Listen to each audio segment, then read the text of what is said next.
Pour moi, cette date du 6 avril 2021, deux explications. D'abord en tant que kimbanguiste et en tant que Congolais ou panafricaniste. En tant que kimbanguiste, cela marque un nouvel ère spirituel.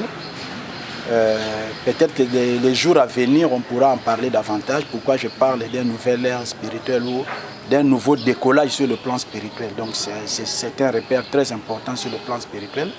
Et en tant que panafricaniste en général et Congolais en particulier, c'est une date qui est devenue historique, dédiée au combat de Simon Kimbangu à la conscience africaine. C'est avec une grande satisfaction parce que cela a toujours été notre rêve. Hein.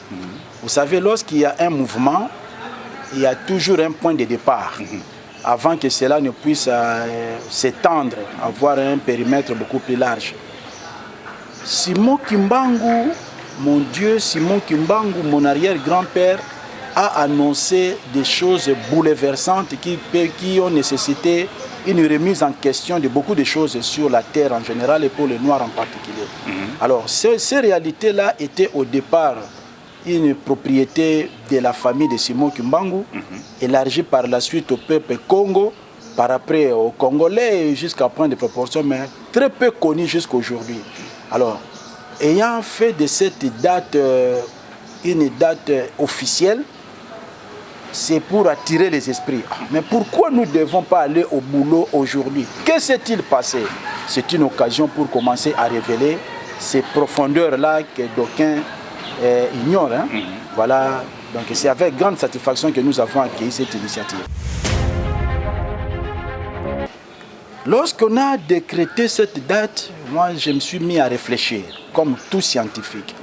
Et j'ai beaucoup aimé la dénomination, la manière dont on a circonscrit cette date. Journée de combat de Simon Kimbangu et de la conscience africaine. Il y a une conjonction là-bas. Il y a d'abord le combat et ensuite il y a la conscience. Pour le combat, c'était l'affaire de Simon Kimbangu. Pourquoi devait-il combattre? Vous savez, chaque peuple doit avoir des repères dans la vie. Des repères. Alors, on est arrivé à un moment où on ne savait plus identifier l'homme noir. Parce que, je ne vais pas revenir sur la colonisation, tout ce qui est l'esclavagisme.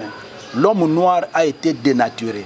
Alors, Simon Kimbangu avait pour mission d'amener l'homme noir à reprendre son identité. Parce qu'il y a des noirs qui commençaient à s'identifier par rapport aux blancs. C'est alors son combat était qu'il y ait cette démarcation-là, l'homme noir en tant que l'homme noir, l'homme blanc en tant que l'homme blanc, vivant dans l'égalité, ainsi de suite. Donc, des valeurs noires que l'homme blanc ne voulait plus reconnaître ou s'est arrangé pour effacer. Alors, son combat était cela, que l'homme blanc accepte l'homme noir en tant que tel et que l'homme noir sache qui il est réellement. Là, c'est un pari gagné. Le deuxième pari, maintenant, c'est la conscience africaine. Là, vraiment, c'est trop compliqué. Comment expliquer? La conscience agit quand? Il faut qu'il y ait des repères pour que vous puissiez dire ah, je suis en bien ou en mal. Je donne un exemple en passant. On a l'habitude de dire que les petits enfants, les bébés ne pêchent pas. Parce qu'ils n'ont pas de repères sociaux.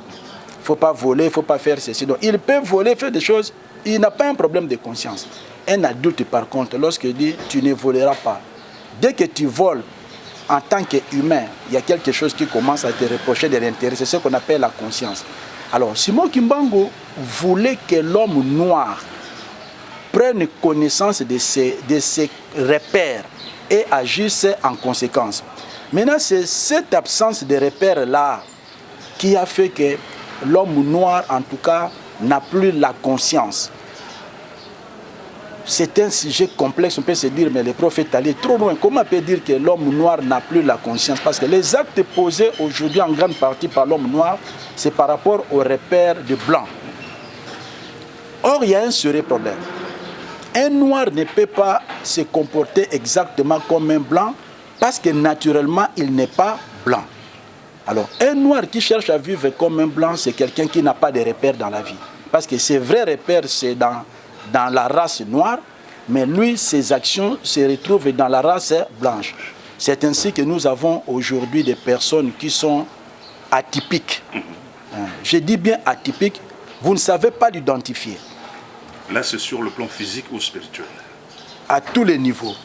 Sur le plan physique ou sur le plan intellectuel, il pose des actes. Parfois, vous posez la question, mais quels sont les repères sur lesquels il a posé ces actes? Je peux vous donner un exemple. Dans toute société, lorsque vous êtes dignitaire, il y a déjà des avantages liés au poste. Vous êtes par exemple un ministre. Donc, il y a des dispositions telles que vous puissiez bien mener votre vie, tout ça.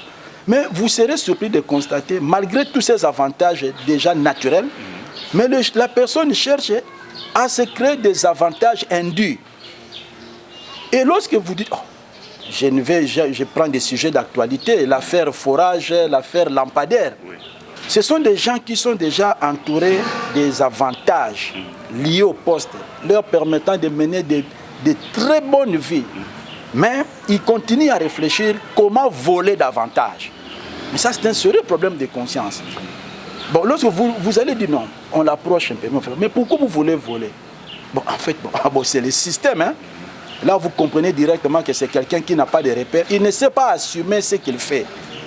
C'est ça un des objets de combat de Simon Kimbangu. C'est-à-dire qu'il faut que l'homme noir retrouve ses repères, qu'il sache que c'est une race originale. Et dans cette originalité, nous avons notre façon de vivre qui ne doit pas être comme le blanc. C'est ça le vrai problème, le problème de la conscience africaine. Par rapport aux Noirs, c'est justement là où se trouve, aux Congolais, c'est là où se trouvent les problèmes. L'action est partie de la République démocratique du Congo. En principe, c'est la République démocratique du Congo qui devait servir de modèle ou de référence. Mais on a comme l'impression que ça tarde. Et qu'est-ce qui cause ce retard? Une analyse approfondie nous oblige, bon, il faut mener une analyse transversale, du point de vue sociologique, du point de vue spirituel, du point de vue politique. Les maîtres de ces repères-là est là. C'est d'ici que l'action est partie, mais les gens ne s'intéressent, ne fournissent pas un effort pour découvrir qu'est-ce qui se passe réellement. Et ce sont les autres qui sont loin, qui se préoccupent. C'est comme dit-on, nul n'est prophète chez soi. Voilà pourquoi la République démocratique du Congo, ça pose vraiment un problème d'identification des personnes au modèle de Simon Kimbangu. Plusieurs personnes ont succédé à la primature au Kenya Congo. On a appris beaucoup de choses. Il faut faire attention au Bas-Congo. C'est le peuple de Dieu et la race est élue. Et Simon Kimbangu, si vous osez. Alors, le fait d'avoir brisé avec ces mythes, ça ne peut être une grande satisfaction pour nous de voir que finalement il y a un Congo qui est là. Donc nous espérons que les choses vont redevenir à la normale.